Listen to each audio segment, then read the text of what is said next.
Lethal Attraction by Desolationglow. Chapter 1. Prologue. "Get the hell out of my car!" says the undercover cop whose dick was in my mouth hardly 5 seconds ago. It's not that I expect anything else, but the irony is still too funny to ignore. Some people end up here, and they become movie stars. They direct films, get into politics, marry rich, or stumble upon a record deal and come out with one chart-topping single after the next. They succeed, sometimes overnight. Then they buy a multi-million-dollar mansion that overlooks the coast and has a tennis court and a private beach. They marry another movie star, have 3 kids. Hell, why not 3 more? And then some of us come here and we end up living in the dingiest apartment complex on the dingiest side of town, where you don't just lock your doors at night, but your windows too. We do whatever it takes to get by, no matter how illegal or immoral. And to be frank, no one cares regardless, because that's how insignificant we are. The only glimpses of success we get are on the TV and at the bar, where we go to forget the sad reality of the lives we live and everything we couldn't become.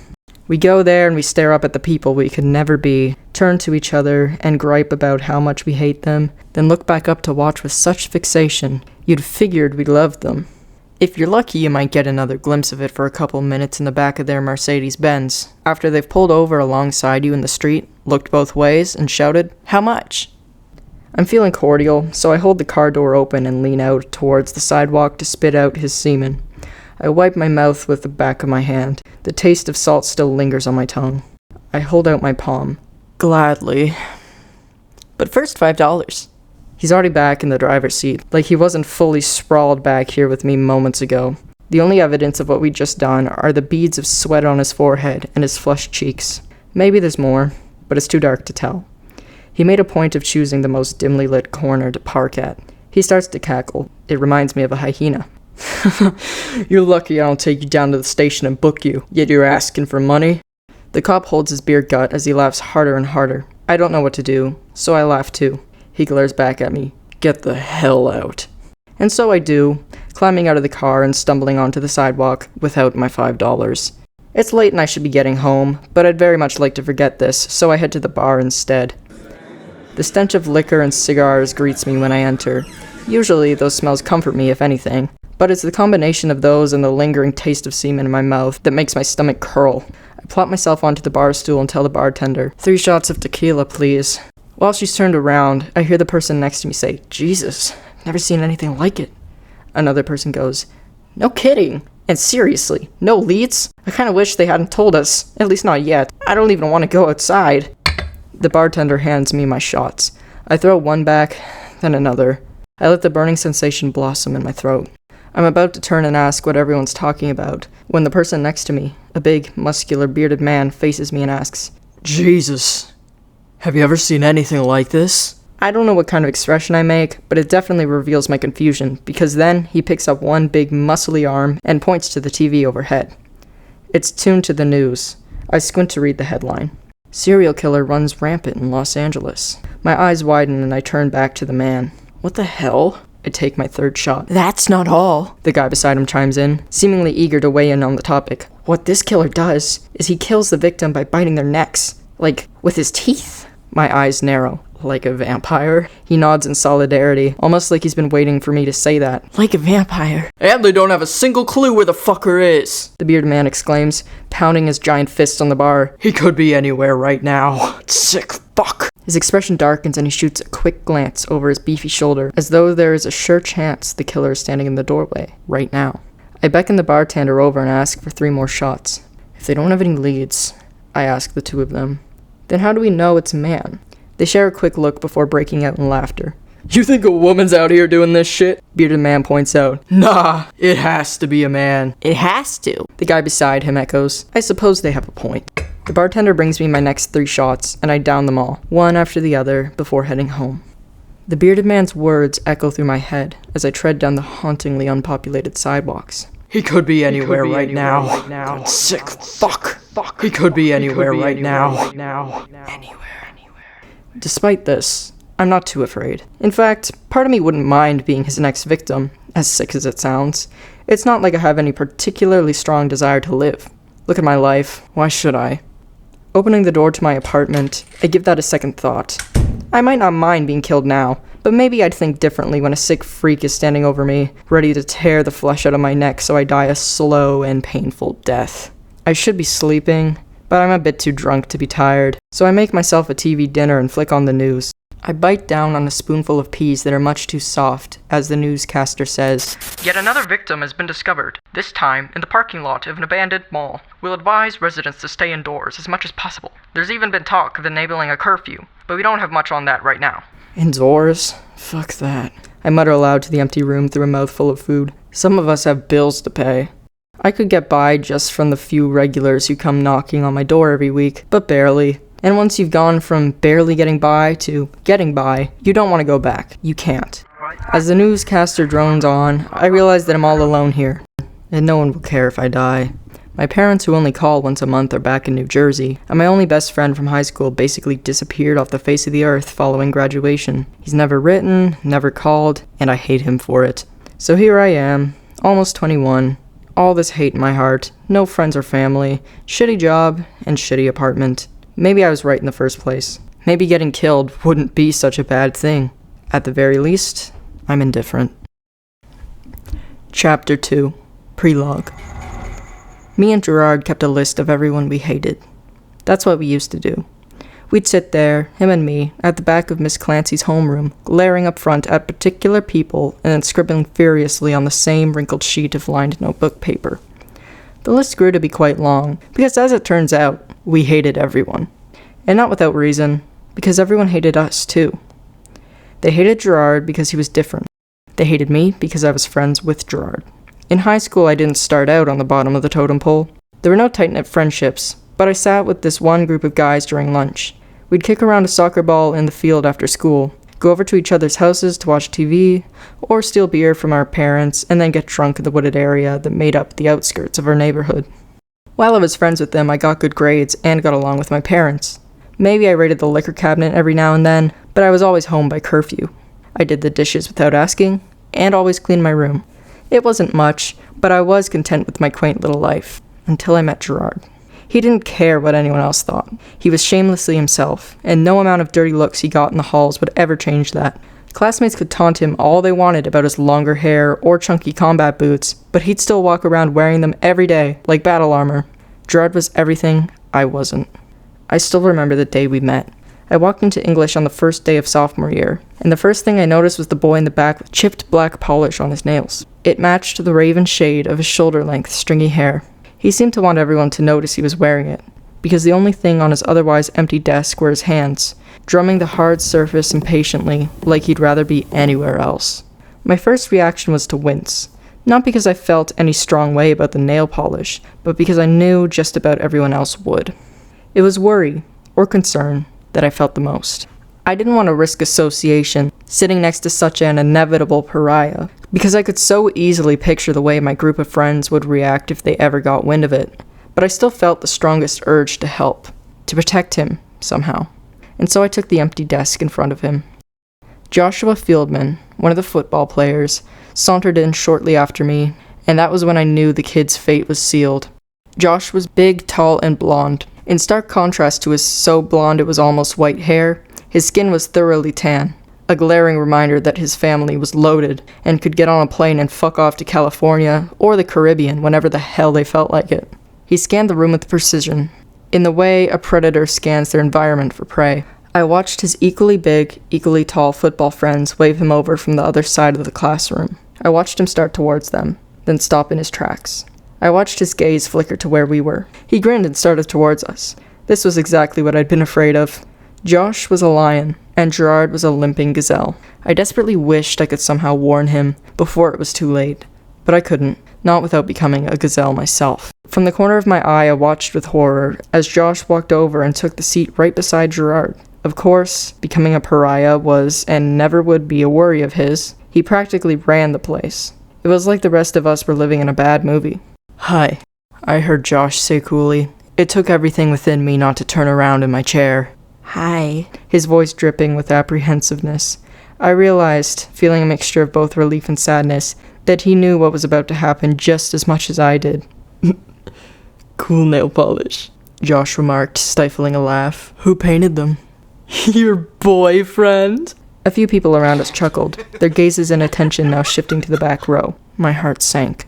No, Gerard said in a matter-of-fact tone. My soul ached for him. Even if he didn't show it, I knew how defenseless he had to feel in that moment.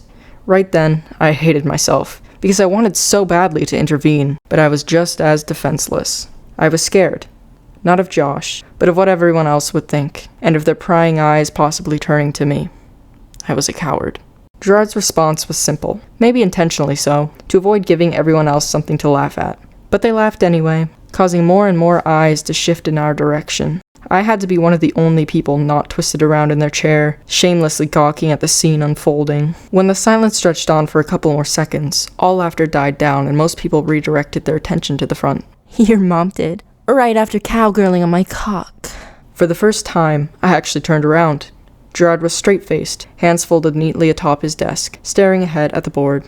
Josh was just staring at him, bug-eyed. Someone behind me laughed, which quickly triggered a chorus of laughter from the entire class, Josh excluded, as though everyone had wanted to laugh all along, but needed to know whether it was socially acceptable first. It continued until Josh slammed his fists on the desk and stood up, so that he was towering over Gerard. Then, everyone stopped abruptly.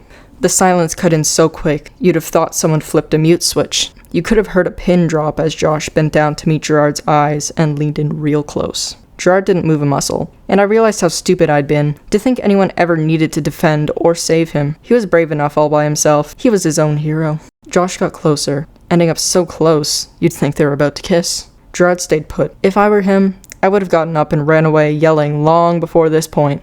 The silence stretched on. There was a loud banging noise as Josh slammed his hands down on the desk. Gerard finally flinched, but so subtly, I don't think anyone who wasn't as close as me could have noticed. Watch your mouth, he said loudly, still directly in Gerard's face. You fucking fairy! With that, he stormed to the opposite end of the classroom, where his friends were. His comeback was really no match for Gerard's. That was objective. A fact. But Josh practically ran the place, and it seemed to be an unspoken agreement amongst us all that he'd won this one. He always won. After all was said and done, the teacher arrived, as if on cue, and the class fell into silence for good. An hour later, the bell rang. Being in the back rows, Gerard and I were some of the very last to leave. I caught up to him right in the doorway. I just wanted to say I dig the nail polish, I told him. I think it's sick.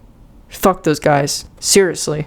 I could sense his apprehension had returned. It was written all over his face as he hesitated, looking me up and down. He thought I was pulling something, just like Josh had been.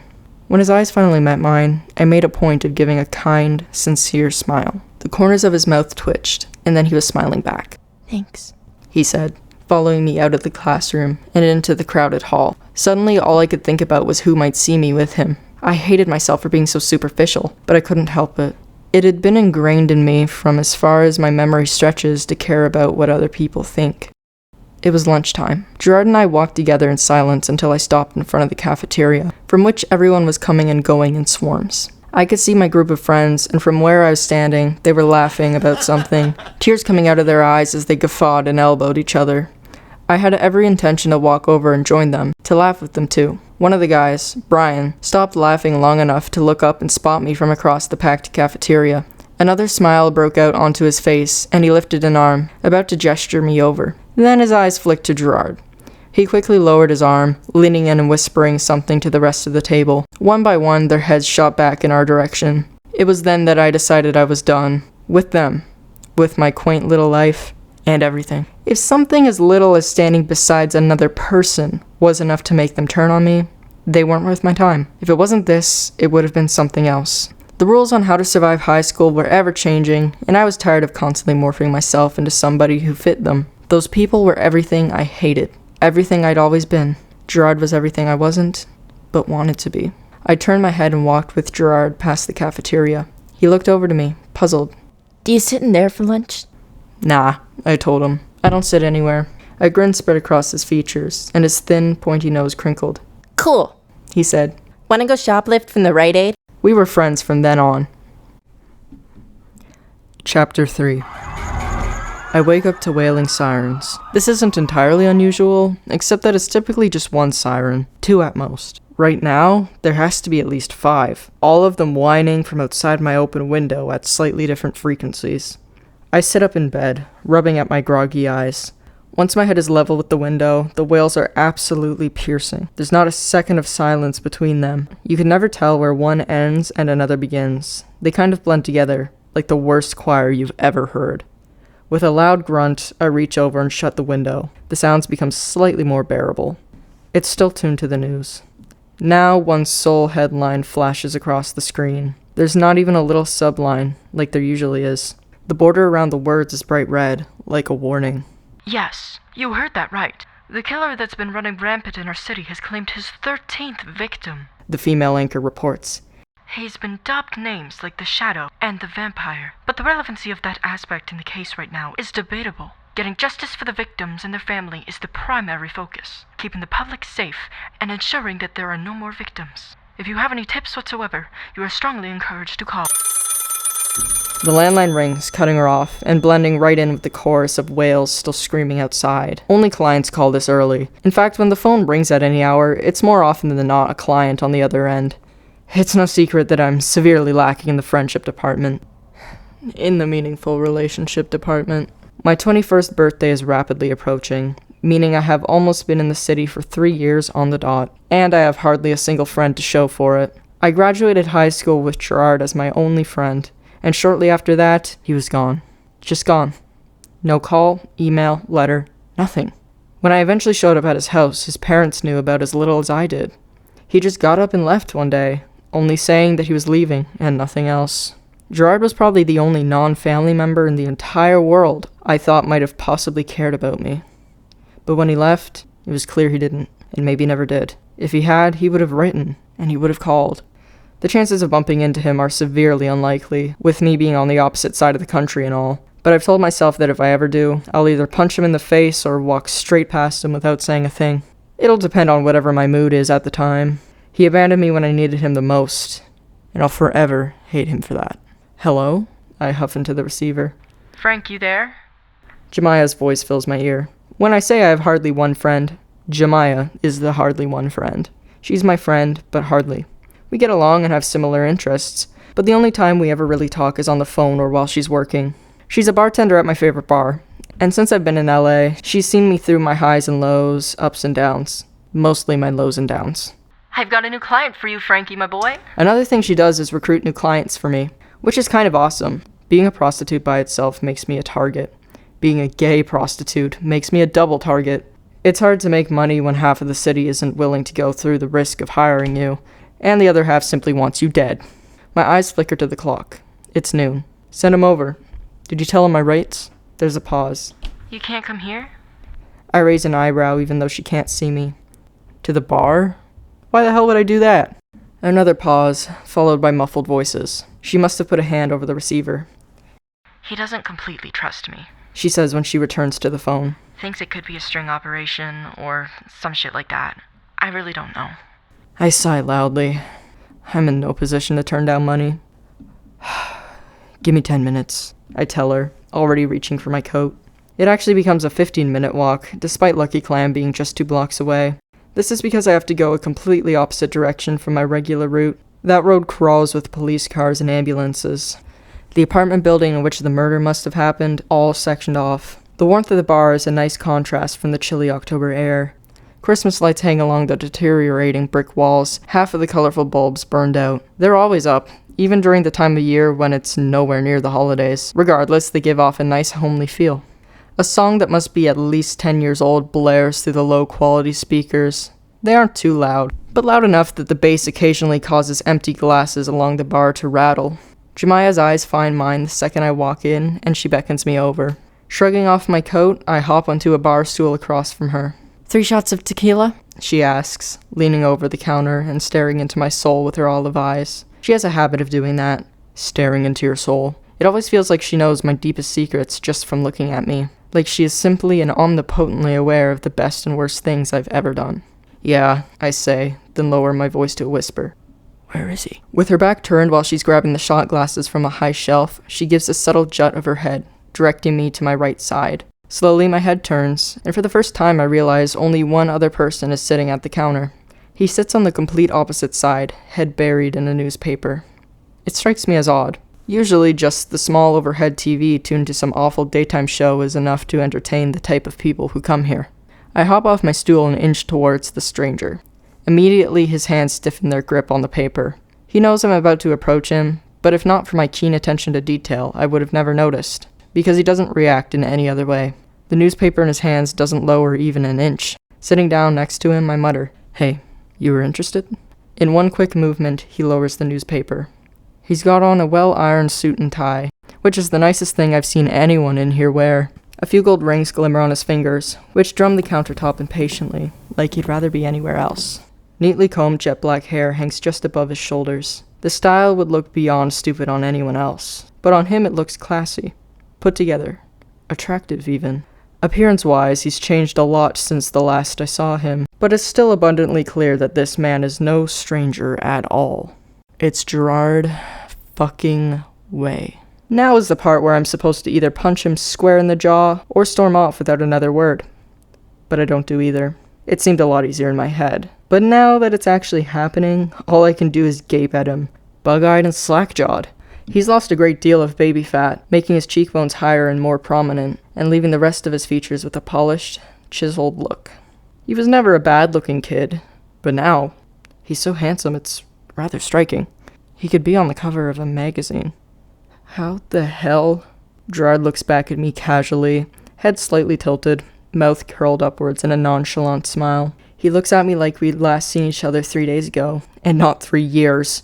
Nice tats. His gaze shifting to my arms propped up on the counter. I touch an arm absent-mindedly. Gerard? Jemiah appears all of a sudden, placing my 3 shots before me. She must notice my unusual expression, because she pauses and raises an eyebrow. Everything okay over here? Part of me was thinking she played a role in this, because the chances of Gerard finding me in this city, at this particular bar, all on his own, has to be 1 in a million. But she eyes me with genuine curiosity, eager to understand. Studying her, I realize with a sinking feeling, she has no idea who Gerard is, how significant to me he once was. The only other explanation is that he's been watching me, long enough to know my favorite bar and what I do for a living. I'm just a tad unnerved by the thought. I decide getting Jemiah involved and having to explain the entire situation is more trouble than it's worth. Yeah, we're good. Just peachy, Gerard concedes, shooting Jemiah a sly grin. A love-struck expression flashes across her features, but disappears just as quick. I choose now to take a shot. Cool, she says, nodding. Cool. Well, let me know if you guys need anything else. She walks away, and Gerard watches me take my last 2 shots. Wanna get out of here? I look to him uncertainly, still desperate for any sort of logical explanation to make sense of him being here, of him finding me. Okay. I get up, grab my coat, and together we head out into the bitter October weather. I would have never pictured you as a hooker, he says as we start down the sidewalk. How'd that happen? Even though we've been outside for a minute at most, I'm starting to notice that nearly every woman we pass makes a point to stare after him, their longing eyes begging his to shift their way. With his looks, it shouldn't be a surprise, but it's just surreal to think that this is the same guy who got shot at with spitballs in the hallway a little over 3 years ago. I glare at him. Are you just gonna keep pretending everything's normal? How the hell did you find me? He bites his lip and his pointy nose crinkles. I'm sensing some hostility here. Look, I owe you an apology. It was fucked up of me to do what I did. I'm not entirely sure if he's referring to what he did 3 years ago or what he did today, but regardless, some of the anger that's been inside of me bubbles over, then melts away. Why did you do it then? I blurt out, my mouth moving faster than my brain. I needed you! You left me all alone! We turn down a corner and onto another sidewalk. I just had to leave this place, Frank. I had to run and never look back. I had to, or I would have been stuck here for the rest of my life. That I get, but you couldn't call? Couldn't write? Tears started to brim in my eyes, like I'm 5 years old or something. I couldn't even remember when I last cried. I pretend to scratch my face and wipe the tears away, feeling like a little bitch. A moment of silence stretches between us. For the first time today, some of his confidence fades away, and he seems to shrink into himself. I knew you could convince me to stay somehow, he says finally. You have a real knack for that, convincing people. And I had to get out of town, no matter what. You were the only person in this entire shithole I could stand. And I'm sorry I made you feel any different. Really. It wasn't personal. I bite back a grin, trying not to show just how happy it made me feel, him saying that. A million questions still rattle around in my brain, so I spit out the first one that sticks. So why'd you come find me? Why now? He stops on the corner of the sidewalk and digs around the inside of his suit jacket for a minute. Then he pulls an arm out, producing a wrinkled, tattered, heavily folded piece of notebook paper. My eyes burn with instant recognition. Remember this? He asks, then goes on without missing a beat, already knowing the answer. I found it recently. Are you, by any chance, still interested in getting revenge on those fuckers? I mean, we put all that work into the list. Why not give it a purpose? I hesitate. Revenge? He laughs softly. Well, I don't mean we hack their heads off with a chainsaw. I was thinking we could just fuck with them a little. It'd give us an excuse to travel, to sightsee, too. I've done well for myself financially. And you... He trails off. I want to make it up to you for what I did. I'll see it to you that you never have to put a dirty old man's cock in your mouth ever again. I don't say anything. This is all so surreal. After a pause, he sticks a hand out to shake. Interested? Oh, what the hell. It's not like I have anything better to do. And besides, I've missed him. Maybe just a little. I shrug and shake his hand.